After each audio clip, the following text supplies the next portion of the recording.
Բարի երեկո, Ազատության ուղիղ եթերում լրատվական կենտրոնն է, դիտեք այս ծրագրում։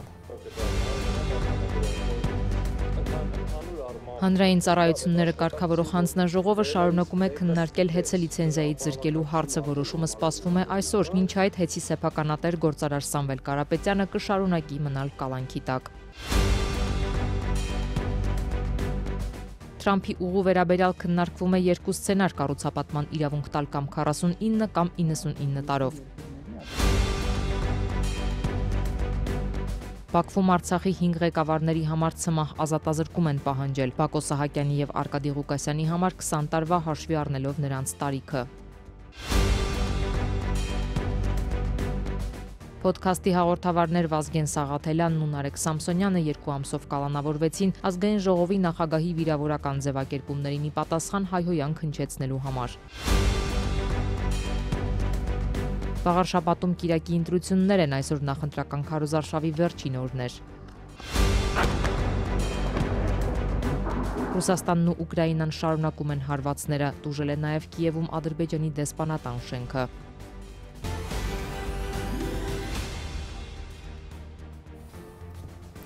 Շարունակվում է հեծը լիցենզիայից զրկելու հարցով նիստը։ Հանրային ծառայությունները կարգավորող հանձնաժողովում նիստը ամենայն հավանականությամբ կշարունակվի մինչև ուշ երեկո, հետո հանձնաժողովը որոշում կկայացնի հեծը լիցենզիայից զրկելու հարցով։ Այժմ ուղիղ կապ հաստատենք գործընթացին հետևող իմ գործընկեր Ռոբերտ Զարգարյանի հետ։ Ռոբերտ, ինչ են քննարկել մինչ այս եւ երբ է սպասվում որոշումը։ Բարի երեկո Տաթևիկ, այո, հենց հիմա այս դռների հետևում վճռվում է Հայաստանի էլեկտրական ցանցերի ճակատագիրը, սեղանին ընկերությանը լիցենզիայից զրկելու հարցն է, նիստ ընթանում է արդեն 2 օր, եթե շատ այսպես տեխնիկական մանրամասների մեջ չմտնեմ, ապա ընթացքը մոտավորապես այսպիսին է, սեփականատեր ընկերության Տաշիր կապիտալի ներկայացուցիչները, փաստաբանները հերթով անցնում են հանձնաժողովի ներկայացրած բոլոր կետերով, այն կետերով, որոնք ըստ կարգավորող մարմնի խախտումներ են ու դրանց վերաբերյալ բազմաթիվ հարցեր են հնչեցնում, հենց հիմա էլ այս դրան հետևում այդ հարցադրումները շարունակվում են, մինչ այս օրվա իրադարձությունների ժամանակագրությամբ փորձեմ անցնել, նախ նիստի մեկնարկին դահլիճում ոստիկաններ կային, հիմա նրանք արդեն միջանցքում են, հեծի տնօրենի նախկին տեղակալ ներողություն նախկին պաշտոնակատար Դավիթ Խազինյանը ուշադրություն հրավիրեց այդ հանգամանքի վրա, թե ինչ գործում են ոստիկանները նիստերի դահլիճում, արդյոք որևէ մեկից նիստի մասնակիցներից վտանգ են տեսնում, մթնոլորտը այդ պահին լարվեց, ձայների տոնայնությունն էլ զգալիորեն բարձրացավ, ի վերջո հանձնաժողովի նախագահ քաղաքացիական պայմանագիր կուսակցության նախկին անդամ Մեսրոպ Մեսրոպյանը որոշեց ոստիկաններին դուրս հրավիրել, այժմ առաջարկում եմ այդ հատվածից մեկ կտոր դիտենք ու կվերադառնանք։ Պարոն Մեսրոպյան, մի հատ ընդհանրապես թեմային չվերաբերող հարց, ոստիկանները դահլիճում ինչ են անում։ Կարգն է սա։ Ինչ կարգ, ումից։ Հանձնաժողովի նիստերը դռնբաց նիստեր են եւ հանձնաժողովի նիստերին իրավունք ունեն մասնակցելու Հայաստանի Հանրապետության բոլոր այն քաղաքացիները, որոնք նախապես գրանցվել են աշխատակազմում, չեն հասցնելու դուռը բաց են գան, եթե այստեղ ինչ-որ պոտենցիալ անկարգություն հրահրող կա կամ եսի միջ կա։ Չի սազում, որովհետև նորից եմ կրկնում 4 կողմաներ կա։ Հանձնաժողով իր աշխատակազմով, լրագրողներ, կառավարչի աշխատում ՀԿ-ները մեկ են։ Ով է այստեղ պոտենցիալ ռիսկը, ով է, որ ոստիկանության աշխատակիցները պետք է գտնվեն սրահում։ Պարոն Ղազարյան, չեմ ուզում հիմա բանավեճի մեջ մտնենք։ Ես եմ նիստը բարողը, ես եմ որոշում ոնց եմ անելու։ Հայաստանի Հանրապետության, Հայաստանի դուք եք ստիպում, Հայաստանի Հանրապետության։ Չունեք, հասկանում եմ դուք Պարոն Ղազարյան։ Ուրեմն ուշադրիր լսեք, դուք հիմա ինձ լսեք, հարցադրումս չեմ ավարտել։ Ձեր ձայնը չբարձրացնեք մեկ։ Երկրորդ անդադ կրկնելով, որ ես նիստը վարում եմ, չի ստացվում, որ վարում եք։ Հրազեն կրող մարդ կա այս պահին դահլիճում, իմանալ։ Եթե ձեր մեծագույն խնդիրը ոստիկանների դահլիճում գտնվել չգտնվելն է, հարգելի ոստիկաններ, հենց այս վարքյանին խնդրում եմ դահլիճից դուրս սպասեք եւ անհրաժեշտության դեպքում ձեզ կհրավիրենք ներս։ Տաթևիկ, ինչպես ասացի, տեխնիկական հարցադրումները բավականին շատ են, պաշտպանվող կողմը այս դեպքում արդեն սեփականատեր Տաշիր կապիտալի ներկայացուցիչները հենց սկզբում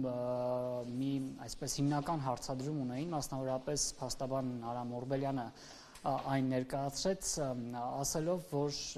հետաքրքրվելով թե արդյոք հանձնաժողովը, որը ի վերջո սեղանին 171 էջանոց փաստաթուղթ է դրել եւ հենց հիմա դա են քննարկում, հենց այդտեղ են ներկայացված այդ խախտումները եւ մյուս կետերը, թե արդյոք բացի ժամանակավոր կառավարիչ Ռոմանոս Պետրոսյանի ներկայացրած փաստարկներից կան նաեւ սեփական նախաձեռնությամբ իրականացված ուսումնասիրություններ, այսինքն եթե այսպես փորձեմ ավելի պարզ ձևակերպել, արդյոք հանձնաժողովը եւս մասնակցություն է ունեցել այս գործընթացին, թե գրավորական կեցվածք է դրսևորել Օրբելյանի այս հարցին, այսպես կոնկրետ պատասխան չհնչեց, այժմ հարցու պատասխանից մեկ հատված դիտենք։ Հարգելի հանձնաժողով, լավ կլիներ պարզել հանձնաժողովի աշխատակազմը սույն վարույթի շրջանակներում, քանի որ ես նախորդ անգամ երեք ասեցի, որ գրավորական սեռով էր ամեն ինչ նշված, ինքնուրույն քանի գործողություն է կատարել, քանի գրում արի։ Երեք մոնիտորինգը հասկացա, այդ մոնիտորինգների մասով եւս հարց ունեմ։ Դրանից բացի հարցում, տեղեկատվության պարզում, ոչ թե առկա նյութերի ուսումնասիրություն, այլ ինքնուրույն փաստերի ճշտմանը ուղղված գործողություններ, ինչպես այլ վարույթների ժամանակ, օրինակ հարցում կազմակերպությանը ստուգեք այս բանը, մոնիտորինգ։ Բացի այս երեքից, ուրիշ ինչ գործողություններ է կատարվել, խնդրեմ նկարագրեք։ Շատ լավ։ Ըստ էության ուզում եմ արձանագրենք, որ այստեղ մենք վարույթի ընթացակարգը մանրամասնելու դաշտ են գնում, որի ոչ պարտականություն ունենք, ոչ վարույթի իրականացման հետ կապ ունի։ Հստակ արդեն մի քանի անգամ նշվեց, որ իրականացվել են թվով 3 մոնիտորինգներ, ներկայացված տեղեկատվություններին կից եղել են փաստական տվյալներ, որոնք որպես ընկերության ներկայացուցիչի կողմից ներկայացված տվյալներ դիտարկվել են, այն տվյալների մասով, որոնց մասով պարզման գործողություններ իրականացնելու անհրաժեշտություն եղել է, հանձնաժողովի աշխատակազմը իրականացրել է դրանց պարզմանն ուղղված գործողություններ, դրանց ըստ էության կարող էին ծանոթանալ ներկայացուցիչները վարույթի նյութերին ծանոթանալով, ավելացնելու այլ բան ըստ էության չունեմ։ Արձանագրեմ, որ որևէ հավելյալ գործողություն չի կատարվել, որովհետև շատ պարզ հարց էր, քանի գործողություն է կատարվել, ուսումնասիրել ենք նյութեր, կատարել ենք մոնիտորինգ։ Տաթևիկ, ինչպես ամենասկզբում նշեցիր, այսօր ենթադրվում է, որ որոշումը կհրապարակվի, թե ինչով է պայմանավորված հրատապությունը, ի վերջո խոսքը գնում է կրիտիկական ենթակառուցվածքի մասին, էլեկտրական ցանցերի Հայաստանի էլեկտրական ցանցեր ընկերությանը լիցենզիայի զրկելու մասին, այս հարցը բնականաբար նաև պաշտպանվող կողմին է հետաքրքրում, հստակ պատասխան ի վերջո չստացվեց, սա հանձնաժողովի նախագահի եւս մեկ անգամ հիշեցնեմ քաղաքացիական պայմանագիր կուսակցության նախկին անդամի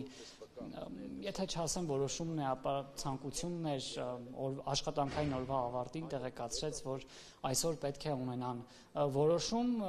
այս նիստը կարող է դեռ մի քանի ժամ էլ շարունակվել, հարցադրումները շարունակվում են, իսկ ինչ կլինի, եթե հանձնաժողովը ի վերջո դրական քվեարկի, այսինքն ընկերությունը զրկվի լիցենզիայից, այս դեպքում արդեն հարցադրումները շատ են, ի վերջո սեփականությունը վերցնելու Կարապետյանների ընտանիքից, այս ամենի համար պետք է փոխհատուցում տրամադրել, իսկ խոսքը ըստ էության 100 միլիոնավոր դոլարների մասին է, մինչ այս պահը չկա հստակություն, թե այս փոխհատուցումը ինչպես է իրականացվելու, ինչ միջոցներից, արդյոք վարկ է ներգրավելու, պետական բյուջեի նախագիծն էինք գործընկերոջս հետ ուսումնասիրում, որևէ տող չգտանք, որից կարելի էր ենթադրել, որ նման հատուցում են նախատեսում, հարցադրումները բավականին շատ են, պատասխաններ չկան եւ արդեն այսօր եթե նման որոշում լինի, ըստ էության հաջորդ թեման դա է լինելու եւ մենք էլ լրագրողներով կփորձենք ակտիվ պահել թեման ու պարզաբանումներ ստանալ, խոսքը հիշեցնեմ 100 միլիոնավոր դոլարների մասին է, սրան զուգահեռ արբիտրաժային գործընթաց կա, Կարապետյանները Հայաստանի Հանրապետությունից $500 միլիարդ փոխհատուցում են պահանջել։ Թերևս այսքանը Տաթևիկ։ Շնորհակալ եմ Ռոբերտ, եթե որոշումը լինի մեր հաղորդման ընթացքում, ապա դարձյալ ուղիղ կապ կհաստատենք Ռոբերտ Զարգարյանի հետ, ով հետևում է հեծի շուրջ տեղի ունեցող գործընթացին։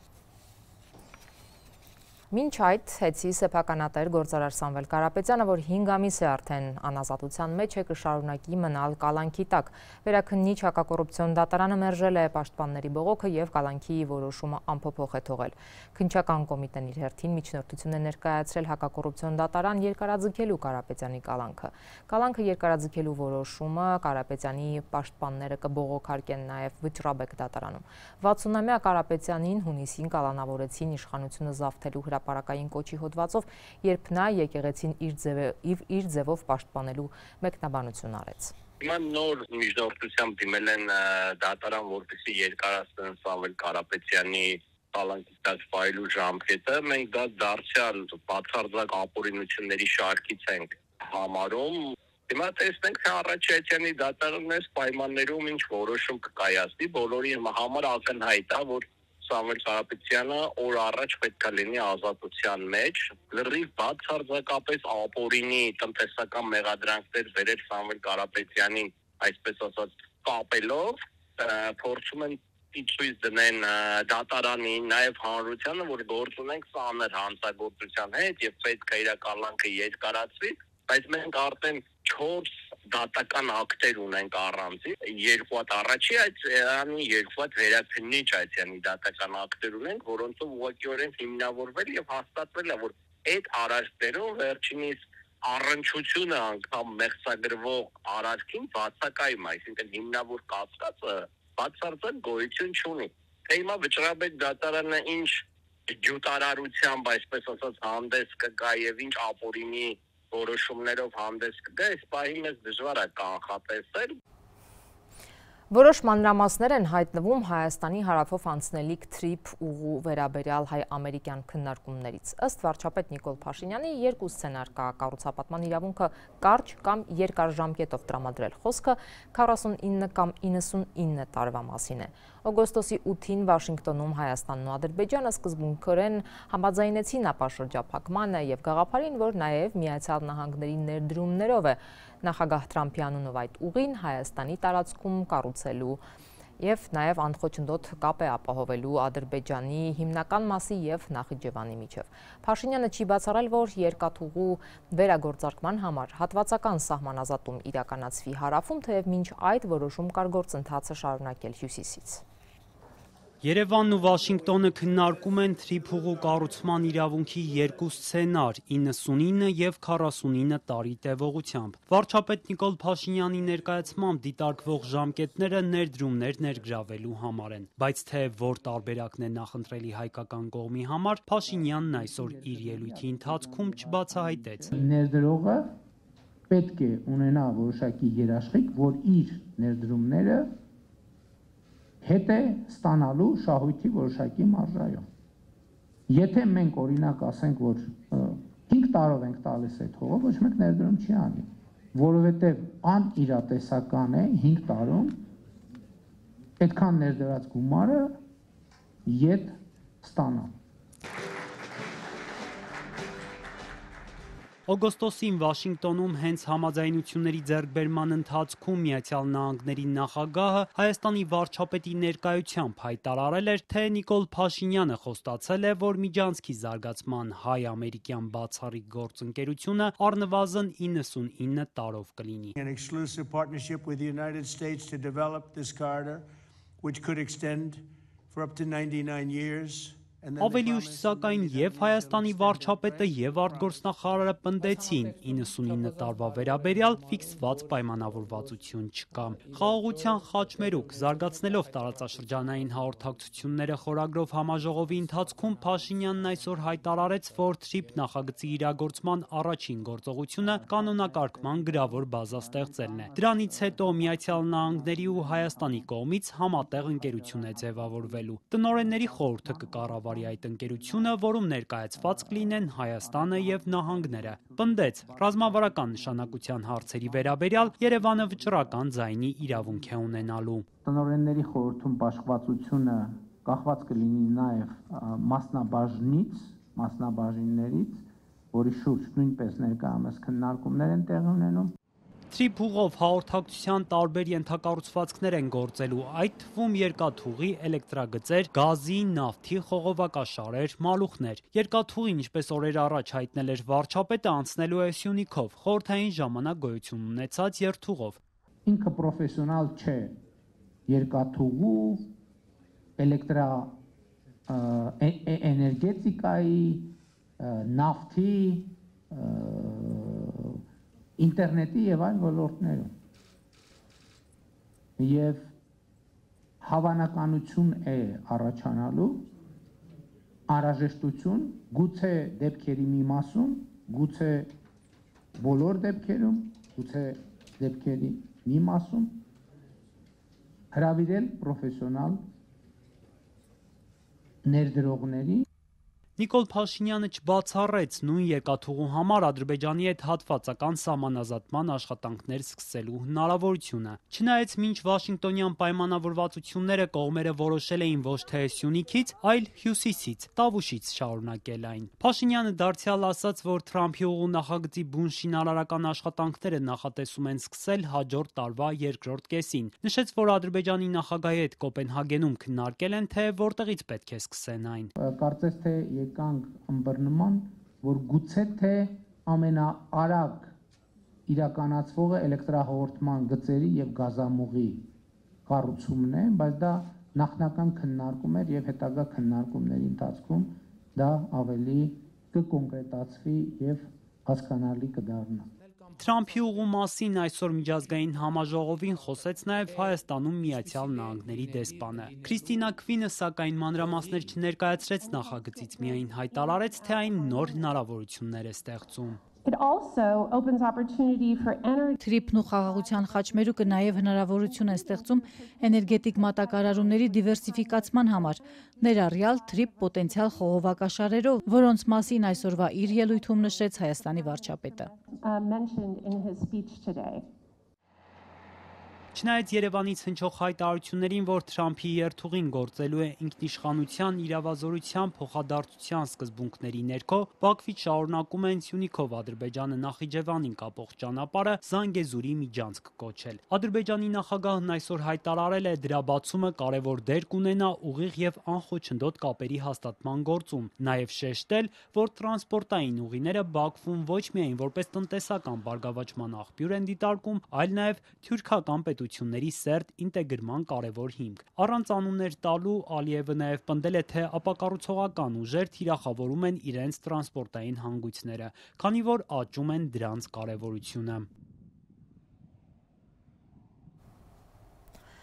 Բաքվում հայ գերիների դատավարությունները մոտենում են ավարտին։ Արցախի ռազմաքաղաքական 5 ղեկավարների համար մեղադրողը ՑՄԱ ազատազրկում է պահանջել։ Արցախի նախկին նախագահներ Բակո Սահակյանի եւ Արկադի Ղուկասյանի համար 20 տարվա ազատազրկում պայմանավորված նրանց տարիքով։ Դատավարության մյուս մասնակիցների համար մեղադրողը պահանջել է 16-ից մինչև 20 տարվա ազատազրկում։ Հայ գերիների հարազատներն ասում են, շինծու եւ քաղաքական դատավարություններում նման պատժաչափերը իրենց համար սպասելի էին։ Արայիկ Հարությունյան, Լյովա Մնացականյան, Դավիթ Մանուկյան, Դավիթ Բաբայան və Դավիթ İşxanyanın cəzasını Ադրբեջանցի մեղադրողը պահանջել է ՑՄԱ ազատազրկման դատապարտել Արցախի ռազմաքաղաքական 5 ղեկավարներին՝ Արցախի նախկին նախագահ Արայիկ Հարությունյանին, Պաշտպանության բանակի նախկին հրամանատար Լևոն Մնացականյանին, Ազգային ժողովի նախագահ Դավիթ Իշխանյանին, Պաշտպանության բանակի հրամանատարի նախկին տեղակալ Դավիթ Մանուկյանին եւ նախկին արտգործնախարար Դավիթ Բաբայանին։ Արկադի Ղուկասյան və Բակո Սահակյանın Արցախի նախկին նախագահներ Բակո Սահակյանին եւ Արկադի Ղուկասյանին Ադրբեջանի գլխավոր դատախազի ավագօգնականը պահանջել է դատապարտել 20 տարվա ազատազրկման, նրանց տարիքով պայմանավորված։ Ադրբեջանի քրեական օրենսգիրքը թույլ չի տալիս նախկին նախագահներին եւս ՑՄԱ դատապարտել, քանի որ նրանց 65 տարին արդեն լրացել է։ Արցախի ռազմաքաղաքական ղեկավարությանը Բաքուն մեղադրում է մի քանի տասնյակ հոդվածներով պատերազմ ծրագրելու եւ իրականացնելու ցեղասպանության, բնակչության ոչնչացման, ապօրինի վերաբնակեցման, կտանքների, կանխամտածված սպանությունների, ահաբեկչության, դրա ֆինանսավորման, հանցավոր միավորում ստեղծելու եւ այլ ծանր հանցագործությունների համար։ Ընդ որում, հանցավոր միավորում ձևակերպման ներքո Բաքուն նկատի ունի Արցախը, իսկ ազատագրական պայքարի ընթացքում իրականացված ինքնապաշտպանությունը ներկայացվում է որպես ահաբեկչություն։ Раик Харутюнян вместе со своим братом участвовал в преступлениях, совершенных. ՑՄ ազատազրկում պահանջելով Արցախի նախկին նախագահ Արայիկ Հարությունյանի համար մեղադրողը ապացուցված է համարել, թե Հարությունյանը 1991-ից մինչև 2023 թվականը ուղղակի եւ անուղղակի մասնակցություն է ունեցել Արցախի կողմից կատարված հանցագործություններին։ Բաքուն Արցախի նախկին նախագահին մեղադրել է 90-ականներին Ադրբեջանի դեմ իրականացված պատերազմի, ներառյալ Խոջալույում իրականացված գործողություններին մասնակցելու համար։ А также в боях в поселке Керкиджан и Ходжалыя. Արայիկ Հարությունյանին Բաքուն նաև մեղադրել է 2023-ի ռազմական գործողություններին մասնակցելու եւ խաղաղ բնակավայրերը հրթիռակոծելու համար։ Подвергая города и мирное население разрушительным ракетным ударам, осуществлял. Անդրադառնալով նախկին արտգործնախարար Դավիթ Բաբայանին, ադրբեջանցի մեղադրողն ասել է, որ թեև Բաբայանը զենք չի վերցրել եւ չի մասնակցել ռազմական գործողություններին, սակայն նա անուղղակիորեն մասնակցել է Արցախի գաղափարախոսության ձևավորմանն ու իրականացմանը։ Իբրև ապացույց ներկայացվել են Դավիթ Բաբայանի հարցազրույցներն ու սոցիալական ցանցերի գրառումները, պնդելով, թե նա ոչ միայն արդարացրել է ադրբեջանական հողերի օկուպացիան, այլև կարևորել նոր տարածքներ գրավելու անհրաժեշտությունը։ Давид Бабаян также выступил в качестве политического обоснователя и идеологического пропагандиста военных планов. Ընդ որում Բաքուն Արցախի նախկին արտգործնախարարի մեղադրանքը ներկայացնելիս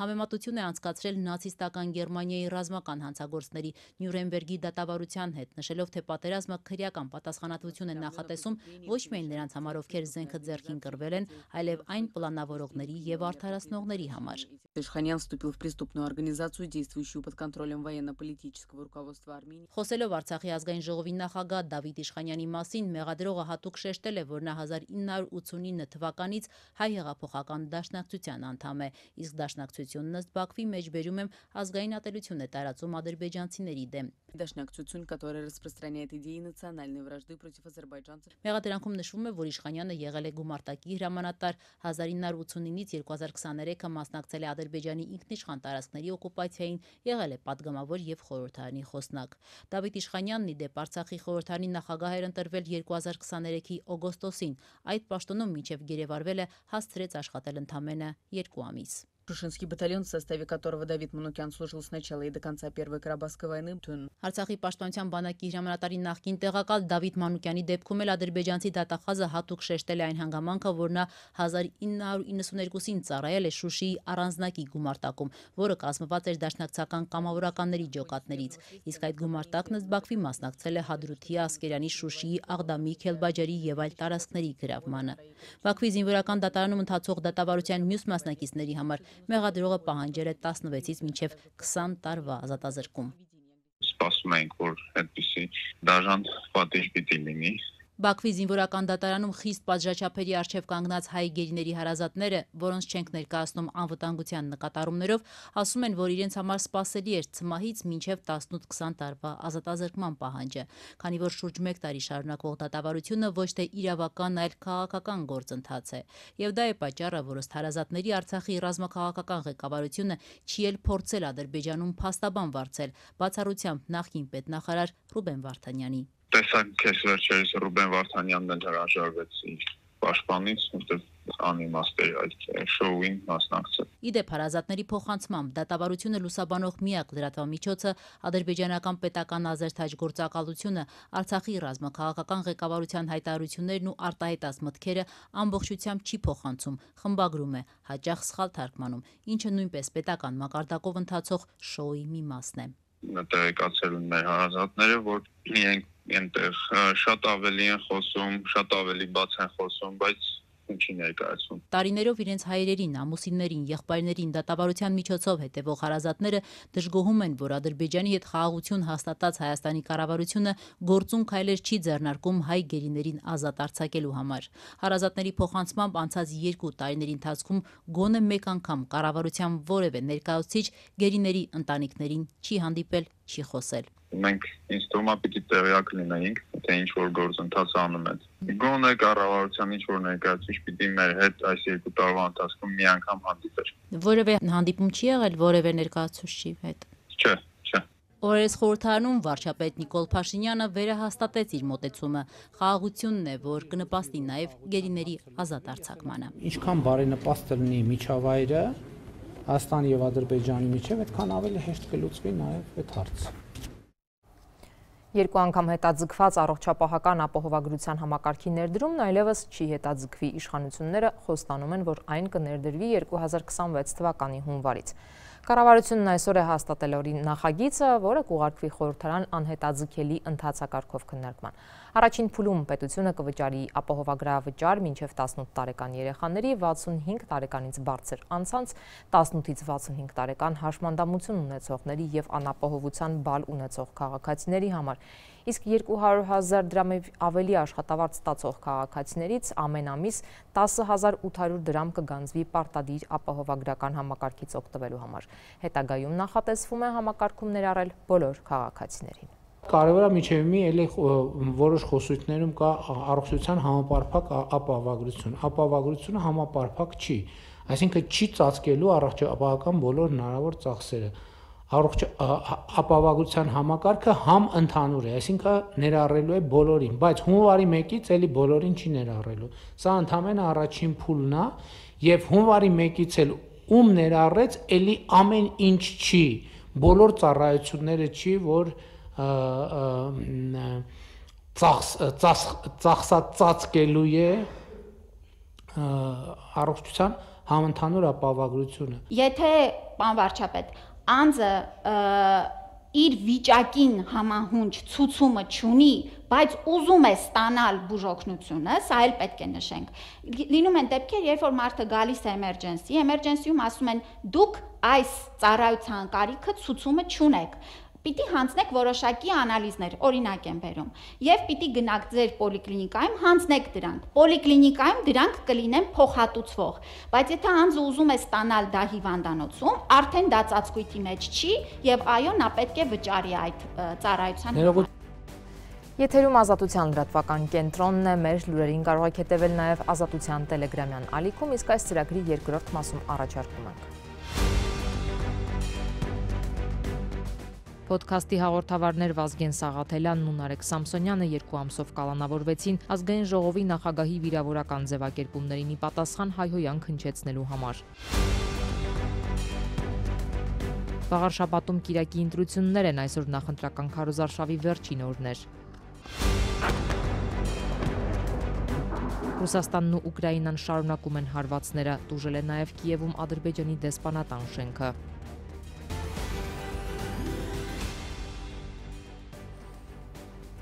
Երկու ամսով կալանավորվել են ընդդիմադիր պոդքասթի հաղորդավարներ Վազգեն Սաղաթելյանն ու Նարեկ Սամսոնյանը։ Ձերբակալությունն ու կալանքը հետևեցին Սերժ Սարգսյանի հետ ավելի քան 6 ժամանոց հարցազրույցից հետո սոցիալական հարթակներում սկսված փոխադարձ վիրավորանքներին։ Ազգային ժողովի նախագահի վիրավորական ձևակերպումներին ի պատասխան հաղորդավարները հայհոյանք էին օգտագործել, իրավապահները, որ ավելի վաղ ուշադրության չէին արժանացրել հենց ԱԺ-խոսնակի վիճահարույց վարքը, նրա հասցեին հնչեցված հայհոյանքին արագ արձագանքեցին։ Իսկ արդյոք Սամսոնյանն ու Սաղաթելյանը իրենց հերթին հաղորդում կներկայացնեն խորհրդարանի խոսնակի դեմ իրենց վիրավորելու համար։ Այս պայդրությամբ չենք ներկայացնում։ Ինչպես կարող է այս իշխանությունը պայքարել իրից դեմ։ Ես չեմ պատկերացնում, որ որևէ գործողություն կատարվի, ինչ որ չգիտեմ, ինչ կգրենք, ասեն, որ չի հանցագործություն չկա։ Վաղար շաբաթում Կիրակի օրը ընտրություններ են, այսօր նախընտրական քարոզարշավի վերջին օրներ։ Ազատությունը շրջել է տեղում պարզելու ինչպես են համայնքում ընտրություններին պատրաստվում։ Հանդիմության կողմն եմ, իհարկե, որ Նիկոլի կողմը չեմ։ Ինքնովա, որ մեզ մնացել է մեզ վաճառի, հա, Սևանը դարավ գոլչա, մենք էլ դարանք տրապկա, չէ, տենց չի։ Արշալույսի այս բնակիչն ասում է, վաղարշապատի համայնքապետի ընտրություններին մասնակցում է ավելի մեծ նպատակով, որ Սևանը Սևան մնա, Հայաստանի մյուս բնակավայրերի անուններն էլ Ադրբեջանի նախագահը չփոխի։ Առաջին միակ եւ անփոխարինելի հարցը Նիկոլին հանելը։ Այդ կարգերի վերացումը։ Մեր երկրի վիճակի հետ կապ ունենք։ Այս ինչ ապրելա, գոյատևել է։ Դուք չեք տեսնում ինչա փոխվել ամեն ինչ։ Իմ տեսանկյունից ամեն ինչ փոխված է դեպի լավը։ Այս կինն էլ ընտրատեղամաս է գնալու Փաշինյանին ամրապնդելու նպատակով։ Նրա աչքերով ամեն ինչ դեպի լավն է գնում, ավելի լոկալ հարցերն են իրեն մտահոգում։ Նախկինում մեջ միացնում ուրիշ բարքեր էին, որ հիմա չկան։ Կարևորը չկա առաջվա փակված փողոցները, որ փակել էին մաս իրանց բանով։ Գիտեք, եկեք համեմատեմ մինչև հեղափոխությունը ու հետո։ Ես այստեղ ուսանող եմ եղել, շատ բաներ եմ տեսել մինչև այդ։ ահավոր բարքեր էր ստեղ այն ժամանակ տիրում։ Հիմա ոնց է ժողովուրդը խորը շունչ քաշելու ապրում է։ Մի մարդը բոլորի համար լավ չի կարող լինել։ Մենք միասին կարողանալու ենք կերտել արժանապատիվ ապագա։ Վստահ ասում եմ, հաղթանակ լինելու է, քանի որ եկել է ժամանակը։ Ես վստահ եմ, որ վաղարշապատցիները այս ընթացքում իրենց լկտի հայտարարություններին արժանի պատասխան են տալու նոյեմբերի 16-ի ընտրություններով։ Տարածքային կառավարման նախարարը, որ իր կարևորագույն ոլորտը 2 շաբաթ թողել ու միացել է վաղարշապատի ընտրությունների քարոզարշավին, վստահ է, այստեղ չի կրկնվի փարաքարի սցենարը։ Փաշինյանին ջախջախիչ պարտության մատնող ուժ չկա, ինչպես եղավ 7 ամիս առաջ նույն մարզի փարաքար համայնքում։ Փարաքարում ի տարբերություն վաղարշապատի ամբողջովին այլ իրավիճակ էր, մասնավորապես այնտեղ քոչարյանական ուժեր չէին առաջադրվել, եւ եթե քոչարյանական ուժեր առաջադրվեին, այնտեղ կարծում եմ իրավիճակը այլ կլներ եւ իրենք հասկանալով դա առաջադրել էր այլ քաղաքական ուժից տեխնացու էր առաջադրվել։ Ըստ Դավիթ Խուդատյանի իշխանությունն այնտեղ պարտվել էր, քանի որ երկրորդ նախագահ Ռոբերտ Քոչարյանի անվան հետ կապվող ուժ կամ տեխնացու չի մասնակցել ընտրություններին։ Ընտրված համայնքապետ Վոլոդիա Գրիգորյանը, որ 1 ամիս առաջ սպանվեց իր տան մոտ, ապրելու երկիր կուսակցությունից էր։ Արդյոք նախարարի տրամաբանությունից ստացվում է, որ քաղաքացիական պայմանագիրը ամենուր կպարտվի, եթե տեխնացուն Քոչարյանի հետ չկապվող ուժերից լինի։ Ես ուզում եմ ասել, որ վաղարշապատում եւ փարաքարում ամբողջովին տարբեր իրավիճակներ են։ Ես ասացի, որ այն ուժերը, որոնք օրինակ են բերում փարաքարը, իրենք փարաքարի հաջողության, ընդդիմության հաջողության մաս չեն կազմում եւ իմաստ չունի դա իրենց վերագրել։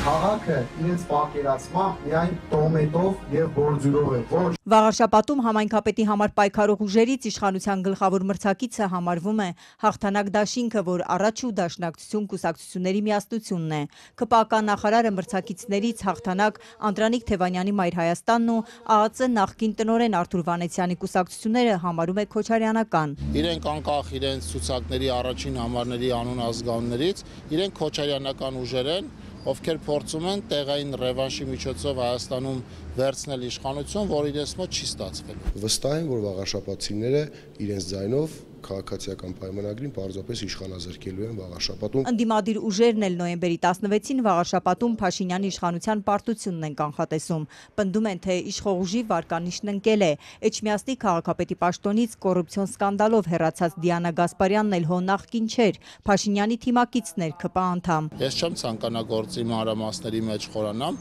ընդամենը կասեմ, որ պարոն Մեխակյանը ամբողջովին այլ անձ է, Տիկին Գասպարյանը ամբողջովին այլ անձ է, վաղարշապատցիների աշկի առաջ երկուսն էլ աշխատել են։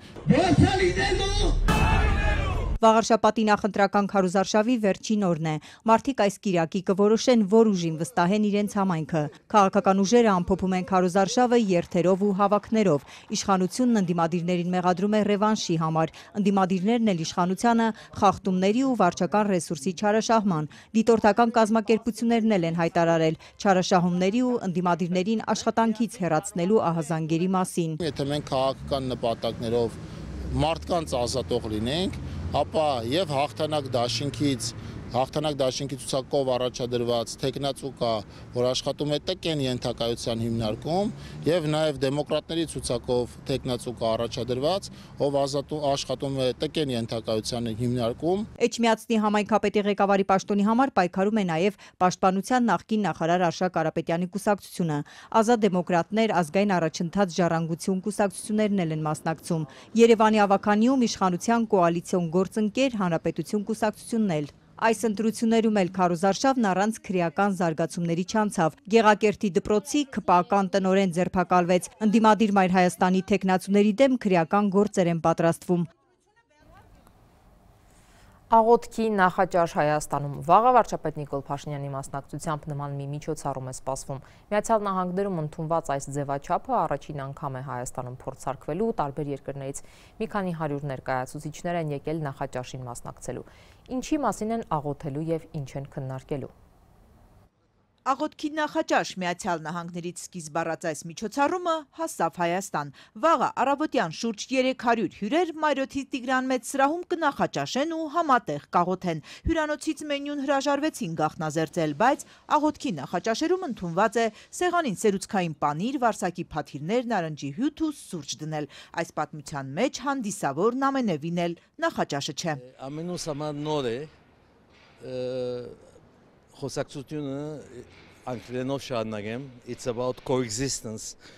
between different religions, and Armenia is one of the countries that allows many religions to prosper peacefully. So, new idea. Աղոթքի ու նախաճաշի նախօրեին այսօր ազգային պատկերասրահում ֆորումի էին հավաքվել հյուրերը, ովքեր ու ինչ էին խոսում ներսում լրագրողների համար փակ էր այդ ամենը։ Մասնակիցներից Ռուբինա Հովանիսյանը կարճ ընդմիջման էր դուրս եկել, մի քիչ լուսավորեց։ Մեր կառավարությունից անդամներին եղել Վաշինգտոնում, որտեղ եւս աղոթքի նախաճաշ է լինում պարբերաբար, եւ մտածել եմ, որ լավ գաղափար կլինի նույնը նաեւ Հայաստանում կազմակերպել։ Քննարկում են տարբեր թեմաներ, հիմա կոնկրետ հենց քննարկումներ են գնում եւ քաղաքական, եւ ընտանիքի, շատ տարբեր սկզբունքային թեմաներ, օրինակ նույնինքը աբորտի մասին են խոսում, թե ինչով է վտանգավոր Հայաստանի համար, խոսում են Թրամփի ճանապարհի մասին, խաղաղության ճանապարհի մասին են խոսում, քննարկում։ Ով է կազմակերպել հայաստանյան առաջին աղոթքի նախաճաշը։ Պաշտոնական կայքեջում կարդում ենք հայաստանյան քաղաքացիական հասարակությունը Նիկոլ Փաշինյանի աջակցությամբ։ Քաղաքացիական հասարակություն ասելով հավանաբար նկատի ունեն մի նորաստեղծ աշխարհիկ մարդկանց հոգևոր ակումբ, որը ղեկավարում է վարչապետի տիկնոջ կրթվելը նորաձև է ծրագրի համակարգող Ստեփան Սարգսյանը։ Նորոգել Հայաստանի հոգևոր հիմքերը, ամրապնդել քրիստոնեական արժեքները։ Ըստ կազմակերպիչների, սա է այս միջոցառման նպատակը։ Որևէ կապ չունի Մայրաթորը կազմակերպչական աշխատանքների հետ։ Մայրաթորը սակայն մասնակցության հրավեր ստացել է, շեշտեց Տեր Եսայի քահանան։ Դանիել եպիսկոպոսն է ներկա եղել կարճ ժամանակով։ Մեկ պանելային քննարկմանը մեր Մայրաթորից մասնակցությունը այդքանով է եղել։ Աղոթքի շուրջ համախմբվելը լավ է, բայց չգիտենք արդյոք սա քաղաքական հավաք է, հոգևոր ինչ ազդակ ունի։ Ամեն դեպքում հայ եկեղեցու ավանդույթի հետ կապ չունի, ընդգծեց Մայրաթորի ներկայացուցիչը։ Աղոթքի նախաճաշի շուրջ համախմբում մի փուլում, երբ իշխանությունը եկեղեցական վերնախավի մասին խոսում է ամենավերջին բառապաշարով։ Հոգևոր նորոգում է սա, թե քրիստոնեական արժեքների ամրապնդում։ Հայաստանի նախագահի ելույթում ոչինչ չեն գտնի։ Վերջին կես տարում ներհայաստանյան առօրյան փոթորկած թեմայի մասին։ Այսպիսի հարթակները աղոթքի, խորհելու,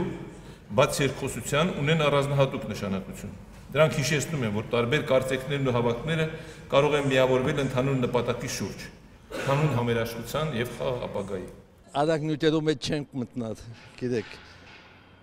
դեսակ նյութերում չենք մտնալ, ես զույցերիա գավրիմ, ոս չեմ ապրել։ Շվեյցարահայ գործարար Էդմոն Ավագյանը իրադարձություններին հեռվից է հետևում։ Կարողությունը չունենք պոզիցիոն պտնելու։ Պորտուգալիայից է եկել քրիստոնեական կազմակերպության ներկայացուցիչ Պաոլո Կրուզը։ Ինչ որ բան լսել եմ այդ մասին, որ հոգևորականներն ու քաղաքական գործիչները պայքարում են։ Լավ կլինի լիահույս է աղոթքի նախաճաշի հրավիրյալը։ Նա այս միջոցառումը շատ կարևոր է համարում լավ առիթ է խոսել կյանքից, քրիստոնեական արժեքներից, նաև սոցիալական հարցերից։ Արցախցի Ռոզալիա Հարությունյանը ելույթ ունի։ Ելույթում հիմնականում անդրադառնում եմ այն ճանապարհին, ինչ որ անցել է հայ կինը, արցախցի կինը անցնելով Հակարին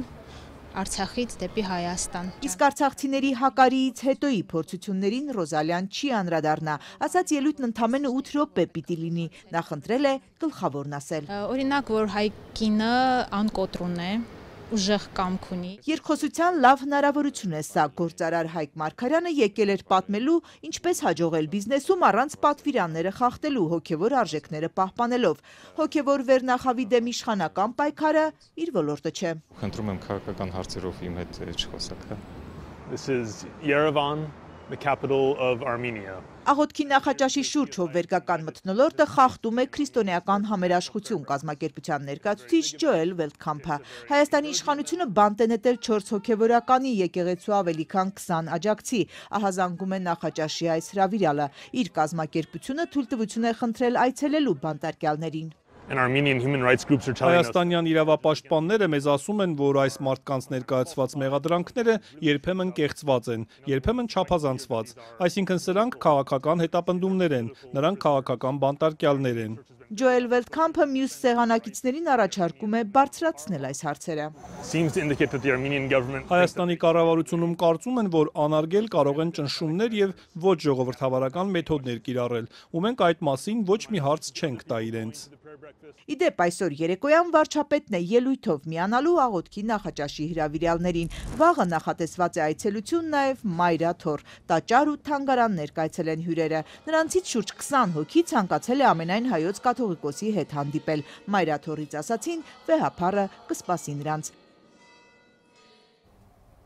Ռուսաստանն ու Ուկրաինան շարունակել են հարվածները, այս գիշեր Կիևներ հրթիռակոծության տակ կան զոհեր եւ վիրավորներ։ Ուկրաինական զինուժն իր հերթին հարվածել է Նովորոսիսկի նավահանգստին, վնասվել է քաղաքացիական նավ, կան վիրավորներ։ Մինչ այդ եվրոպական երկրների առաջնորդները քննարկում են Ուկրաինային տրամադրվող օգնության հարցը։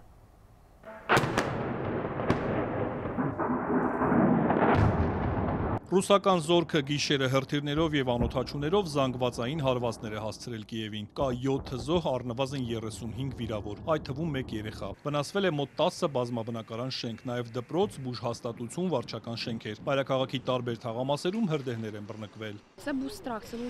Ես սարսափած էի այն աստիճան, որ չգիտեի ինչ անել առաջինը՝ փրկել ինձ եւ երեխայից, թե վազել ուրիշներին օգնելու, որովհետեւ շատերն էին գոռում, որ օգնության կարիք ունեն։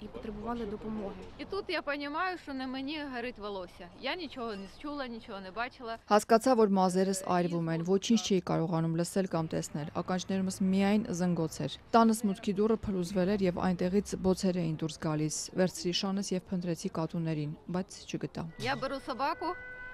шукаю котів, котів я не змогла знайти. Проживаємо на другому поверсі. Я через вікно спустила дитину. Մենք երկրորդ հարկում ենք ապրում։ Երեխայից պատուհանից իջեցրեցի, ապա ինքս ցատկեցի։ Ներքևում գտնվող մարդիկ փորձեցին մեզ բռնել, բայց լավ չստացվեց, քանզի ոտքս վնասեցի։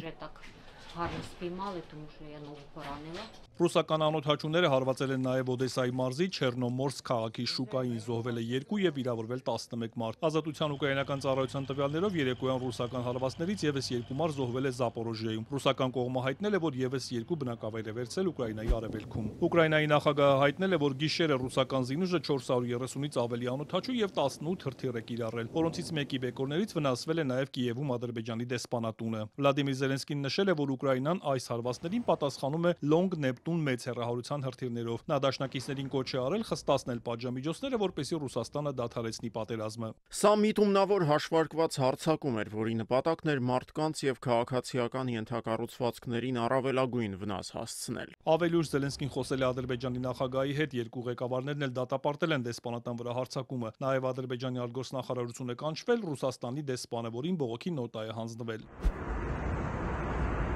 Ուկրաինական զինուժն իր հերթին հարվածել է Ռուսաստանի Սևծովյան Նովորոսիսկ քաղաքի նավահանգստին, վնասվել է քաղաքացիական նավ, վիրավորվել է անձնակազմի 3 անդամ։ Հարվածել են նաև հացահատիկի տերմինալի, նավթի խոշոր բազայի, որտեղ հրդեհ է բռնկվել։ Ըստ Reuters-ի հարվածներից հետո Տրանսնեֆտը դադարեցրել է նավթի մատակարարումը նավահանգիստ, որն էլ դադարեցրել է դրա արտահանումը։ Սարատովում ուկրաինական հարվածներից քաղաքացիական ենթակառուցվածքներ են վնասվել։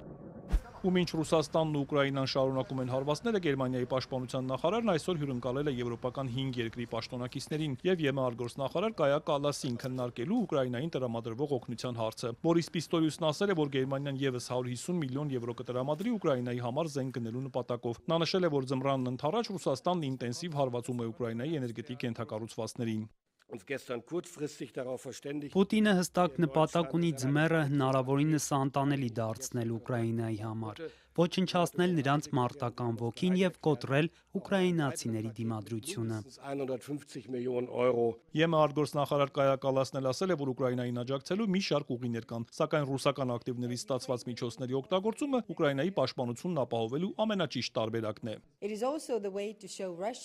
Սա նաև միջոց է ցույց տալու Ռուսաստանին, որ ժամանակը նրանց օգտին չէ։ Ուկրաինային աջակցելը ավելի լավ գործարք է, համեմատած Ռուսաստանի հաղթանակի գնի հետ։ Supporting Ukraine is a bargain compared to the cost of Russia's victory. Այսքանն էինք նախատեսել այսօրվա համար, նորություններին հետևեք azatutun.am կայքեջում և սոցիալական մեդիայի մեր էջերում, իսկ լրատվական թողարկումները եթերում կլինեն վաղը ժամը 16-ից հաջողություն։